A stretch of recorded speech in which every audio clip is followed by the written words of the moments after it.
Super star Rajinikanth இப்போ Jailer 2 படத்தில் பிஸியாக நடிச்சு கொண்டிருக்காரு. அதைத் தொடர்ந்து தலைவர் 173 படம், இந்த படத்தையும் எடுக்க போகிறாங்க. இந்த படத்தை சிபி சக்கரவர்த்தி தான் எடுக்கிறாரு. அதைத் தொடர்ந்து இப்போ தலைவர் 174 படம் குறித்தும் ஒரு சின்ன அறிவிப்பு வெளியாகியிருக்கு. அதாவது ரெட் ஜெயின் மூவிஸ் சார்பாக உதயநிதி ஸ்டாலின் தான் தலைவர் 174 படத்தை ப்ரொடக்ஷன் பண்ண போகிறதா அண்மையில் ஒரு செய்தி கிடச்சிருந்தது. ரெட் ஜெயிண்ட்டுக்காக ரஜினி நடித்து கொடுக்க போகிறாரு. ஆனால் இயக்குனரை ரெட் ஜெயிண்ட்டே தேர்வு செய்யும் என தகவல்களும் வெளியாகி இருந்தது. இப்போ அந்த இயக்குனர் யார் என்பது குறித்து ஒரு தகவல் கிடைச்சிருக்கு. அதாவது சூப்பர் ஸ்டார் ரஜினிகாந்தோடைய கெரியரில் பெஸ்ட்டான படம்னா நம்ம சில படங்களை சொல்லலாம். சமீபத்தில் வந்த ஜெயிலர் படத்தை சொல்லலாம். அதை தொடர்ந்து பார்த்தீங்கன்னா கூலி படம் அந்த வரிசையில் இடம்பெறும்னு பார்த்தாங்க. ஆனால் திரைக்கதையில் லாஜிக் மிஸ்டேக்ஸ் நிறைய இருந்ததுனால கூலி படம் மக்களோட ஃபேவரட் படமாக இல்லாமல் போச்சு.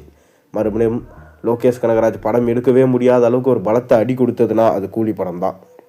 அதைத் தொடர்ந்து இப்போ சிபி சக்கரவர்த்தியோட கை கோத்திருக்காரு சூப்பர் ஸ்டார் ரஜினிகாந்த். கண்டிப்பாக இந்த படம் பேர் சொல்லும் படமாக இருக்கும் என்று எதிர்பார்க்கப்படுகிறது. மேலும் இப்போ தலைவர் 174 ராஜமௌலி எடுக்க போகிறதாகவும் ஒரு பேச்சு அடிபட்டு கொண்டிருக்கு. ராஜமௌலி இப்போ வாரணாசி படத்தை எடுத்துகிட்டு வராரு.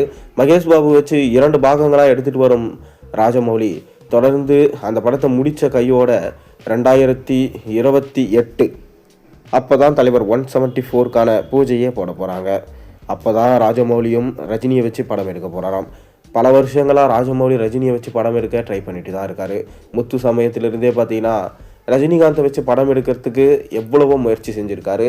ஆனால் இன்றைக்கி வரைக்கும் அது சாத்தியமாகலை. ஒரு இன்டர்வியூவில் ராஜமௌலி நான் ரஜினியை வச்சு படம் எடுத்தால் அது அப்படி இருக்கும் என சொல்லியிருந்தார். ஆனால் ரஜினிக்குமே இப்போ வயசு ரொம்ப அதிகமாகிறதுனால தொடர்ந்து அவரால் சரித்திர பின்னணியில் படம் நடிக்க முடியுமா, இல்லை வித்தியாசமான கதைகளத்தில் நடிக்க முடியுமான்னு கேட்டால் கொஞ்சம் கேள்விக்குறி தான். அதனால் ராஜமௌலி சயின்ஸ் ஃபிக்ஷன்ஸ் மூவியை தான் ரஜினியை வச்சு எடுப்பாருன்னு சொல்லிட்டு அநேகமாக கணிக்கப்பட்டிருக்கு.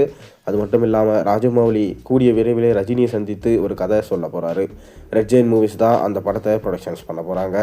அது மட்டும் நடந்தால் தமிழ் சினிமா மட்டும் இல்லாமல் ஒட்டுமொத்த இந்தியன் சினிமாவுக்கே ஒரு பேர் சொல்லும் படமாக ரஜினி ராஜமௌலி படம் இருக்கும் என சொல்லப்படுகிறது. ஆனால் இது நடக்க இன்னும் பல வருஷங்கள் ஆகலாம்.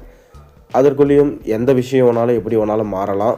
தொடர்ந்து ராஜமௌலி ரஜினியை வச்சு படம் பண்ணால் நல்லா தான் இருக்கும். அதற்கான சாத்தியக்கூறுகளும் இப்போ நடக்க ஆரம்பிச்சிருச்சு. தலைவர் ஜெயிலர் 2 முடித்த கையோட தலைவர் 173ல் சிபி சக்கரவர்த்தியோடைய படத்தில் நடிக்க போகிறாரு.